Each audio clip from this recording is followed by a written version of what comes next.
How does an empire that once fed Christians to lions suddenly declare that Christianity is now its official religion? That's the main question that I'm exploring in today's episode.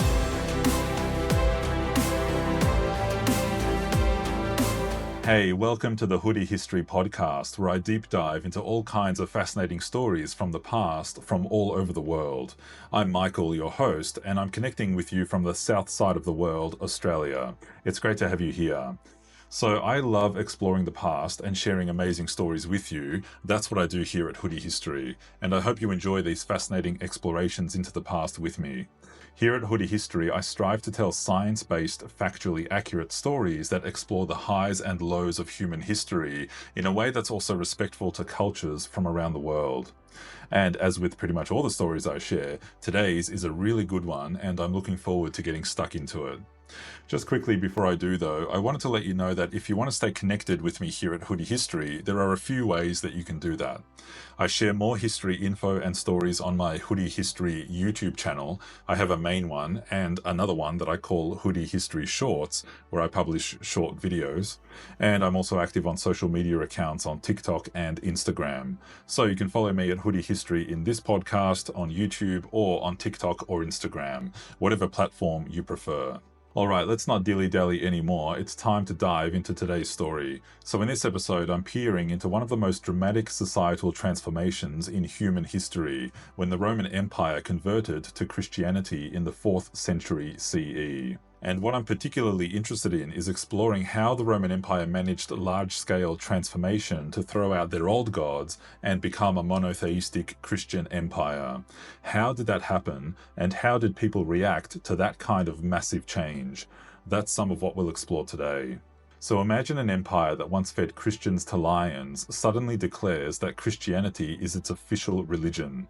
How do you go from persecution to promotion in less than a century? Well, strap in, because we're about to explore how Rome adopted Christianity, a transformation so complete that it reshaped Western civilization and still has major influences on our world today. Let's go back to the early 4th century CE, when Rome rules most of the Western world. But this isn't the Rome of Hollywood movies with Christian martyrs and noble gladiators. This is a thoroughly pagan empire, and I mean thoroughly. Romans worshipped a dizzying array of gods. You had your big-name celebrity gods like Jupiter, the king of the gods who threw lightning bolts when he was cranky, basically the ultimate angry dad. Then there was Mars, the god of war, which made sense for a militaristic empire, Venus for love, Minerva for wisdom, and dozens of others. But here's the thing, Romans were religious collectors. See a god you like from Egypt or Greece or Gaul? Fantastic, add it to the pantheon. The more gods, the merrier. The emperor himself was considered divine, or at least divinely chosen. People literally worshipped the emperor as a god, burning incense before imperial statues. It was like the ultimate personality cult, but with actual religious significance. This wasn't just ceremony, it was the glue that held the empire together. If you honored the emperor as divine, you were showing loyalty to Rome itself. Now, into this polytheistic paradise comes Christianity, and from a Roman perspective, Christians were, well, weird.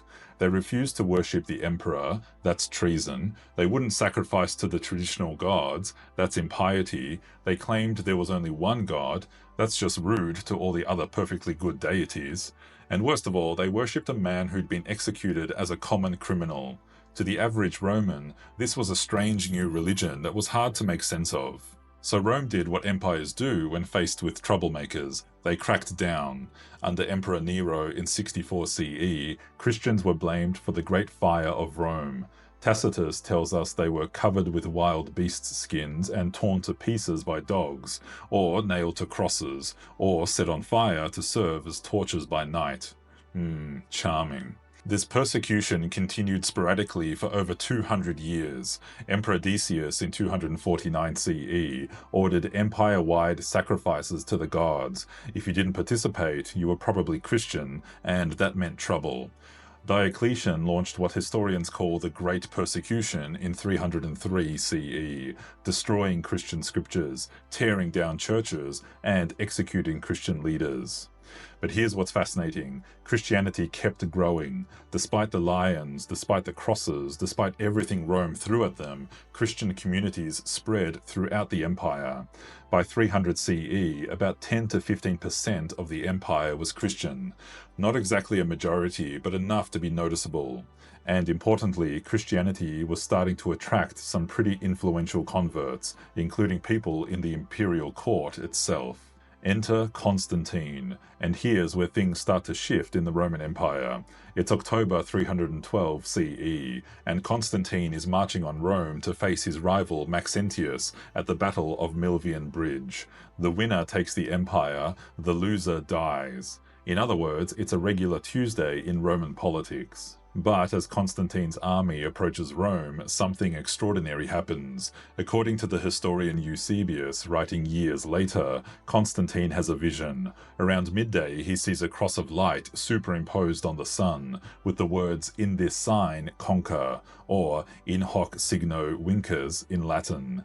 Hopefully my Latin is half decent. That night, Christ himself appears to Constantine in a dream, showing him the same symbol and telling him to use it as protection in battle. Now let's pause here for a second. Did this really happen? Was Constantine telling the truth? Was it a genuine religious experience or a brilliant piece of political theatre? Historians still debate this, but what we know for sure is that Constantine believed it happened, or at least claimed to believe it. And sometimes in history, what people believed happened matters more than what actually happened. Constantine orders his soldiers to paint the Kairos symbol, the first two letters of Christ's name in Greek, on their shields and standards. It's the first time a Roman army has marched under Christian symbols. That's a big shift for ancient Rome. The empire that had spent centuries feeding Christians to wild animals was now fighting under the banner of Christ. The battle itself is decisive. Maxentius drowns in the Tiber River when the bridge collapses, rather poetically considering he'd built it himself. Constantine wins, and he's convinced it's because of his new Christian god. The most powerful man in the world has just become Christianity's most influential convert. But Constantine's transformation isn't immediate. He doesn't get baptized until on his deathbed in 337 CE, a common practice at the time since baptism washed away all sins, and if you were an emperor, you probably wanted to save that spiritual reset for the last possible moment. He continues to use pagan imagery on coins, still holds the title of Pontifex Maximus, high priest of the pagan religion, and the sun god Sol Invictus remains prominent in imperial iconography. What changes immediately, though, is Christianity's legal status. In 313 CE, Constantine and his co-emperor Licinius issue the Edict of Milan. This isn't just about tolerating Christianity, it grants full religious freedom to all citizens of the empire. Christians can worship openly, build churches, own property, and hold public office. The people who were once the hunted flipped to pretty much become the hunters. Now you might think that once the emperor converts, everyone else follows suit, but change isn't that straightforward, and history is a lot messier than that. Rome's adoption of Christianity wasn't a clean, top-down process, it was decades of confusion, conflict, and compromise. First, there's the small matter that Constantine doesn't actually control the whole empire yet. His co-emperor Licinius starts getting nervous about Constantine's Christian sympathies and begins persecuting Christians in the east. So we get a bizarre situation where Christianity is legal in the west, but illegal in the east of the same empire. This leads to civil war, naturally, with Constantine eventually defeating Licinius in 324 CE and becoming sole emperor. But even with Constantine in charge, conversion isn't automatic. The imperial court is still full of pagans, the Senate is overwhelmingly pagan, and most of the population continues worshipping the old gods. Constantine has to walk a careful line, promoting Christianity without completely alienating the pagan majority. And he does this brilliantly, actually. Rather than banning pagan worship outright, he gradually shifts imperial favor toward Christianity. He builds magnificent churches like Old St. Peter's Basilica in Rome, but he doesn't tear down pagan temples. He appoints Christians to high positions, but doesn't purge pagans from government. He uses Christian symbols on some coins, but keeps pagan imagery on others. It's political genius, slow enough not to provoke rebellion, fast enough to show he's serious. One of Constantine's smartest moves is calling the Council of Nicaea in 325 CE. Now here's something they probably don't teach in Sunday school. Early Christianity was a theological mess. Different Christian communities believed wildly different things about Christ's nature, the Trinity, salvation, you name it. The Arian controversy was tearing the church apart. Arius taught that Jesus was subordinate to God the Father, while others insisted they were equal. These weren't minor theological quibbles, they were fundamental questions about the nature of Christ himself. Constantine, who probably understood about as much theology as I understand quantum physics, which is not much, realizes this is a problem. How can you make Christianity the empire's religion when Christians can't agree what Christianity actually is? So he gathers bishops from across the empire to thrash it out. The result is the Nicene Creed, which established Orthodox Christian doctrine and gave the faith the theological unity it needed to function as a state religion. But even after Nicaea, the transformation continues to be messy. Constantine's son, Constantius II, who rules from 337 to 361 CE, is an Arian Christian, meaning he supports the very theology his father's council had condemned. But as with all change in history, there is often resistance, and in this example we see a good chunk of resistance to Christianity emerge with Julian, Constantine's nephew, who tries to reverse the whole process. Julian, known as the Apostate, attempts to restore paganism and suppress Christianity. He reopens pagan temples, revokes Christian privileges, and even tries to rebuild the Jewish temple in Jerusalem to prove Christian prophecy wrong. It's like hitting the undo button on decades of religious transformation. Julian's reign is brief, and he dies in 363 CE, after just 2 years in power, possibly killed by a Christian in his own army, though the details are murky. But his attempt shows how fragile this religious transformation really was. One emperor's decision could potentially reverse the entire process. The real turning point comes under Emperor Theodosius I, who rules from 379 to 395 CE. Theodosius doesn't stuff around with gradual transformation, he goes all in. In 380 CE, he issues the Edict of Thessalonica, making Nicene Christianity the official religion of the Roman Empire. Not just legal, not just favored, completely official. Full stop. This is the moment Rome truly adopts Christianity. But Theodosius goes further. Starting in 391 CE, he begins actively suppressing pagan worship. Pagan sacrifices are banned, temples are closed or converted to churches, and the Olympic Games, which had religious significance, are ended after nearly 1200 years. The Serapeum in Alexandria, one of the ancient world's great libraries and temples, is destroyed by Christian mobs.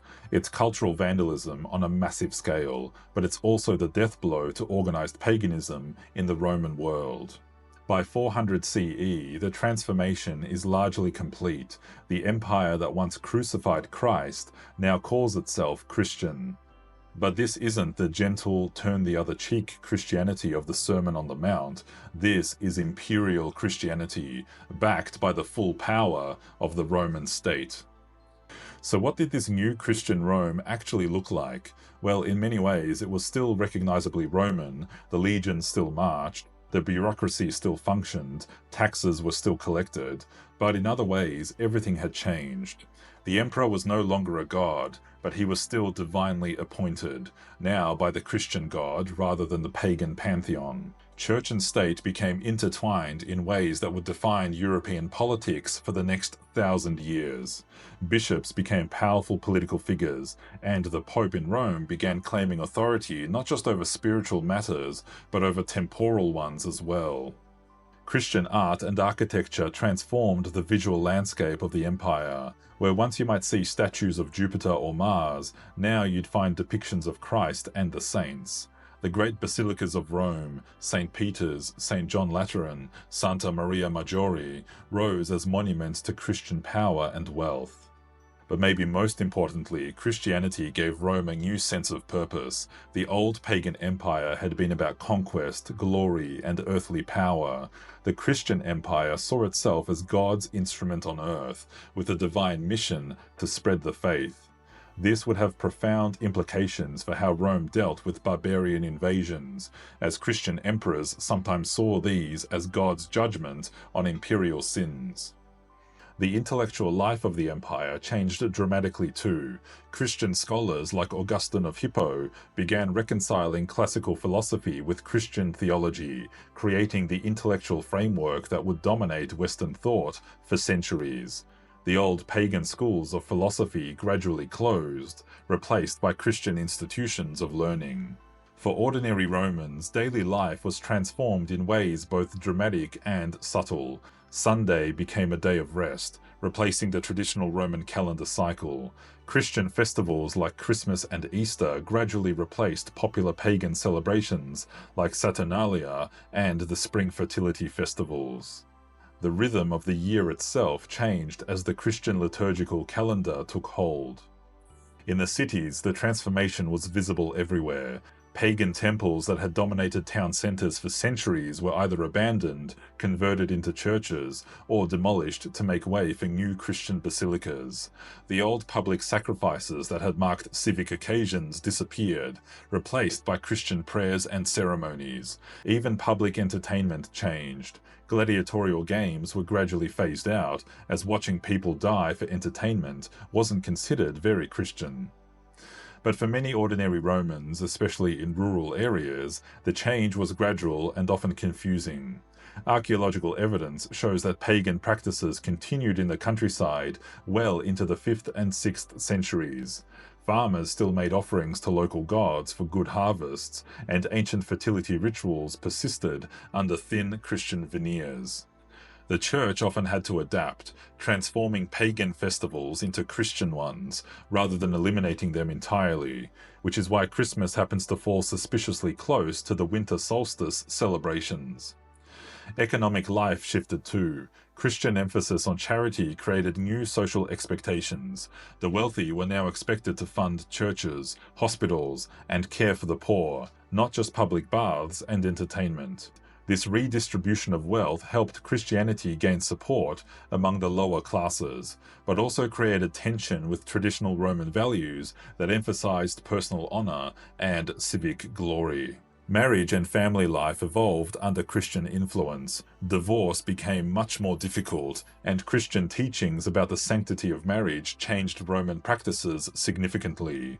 The status of women was complex. While Christianity preached spiritual equality, it also reinforced traditional gender roles in many ways.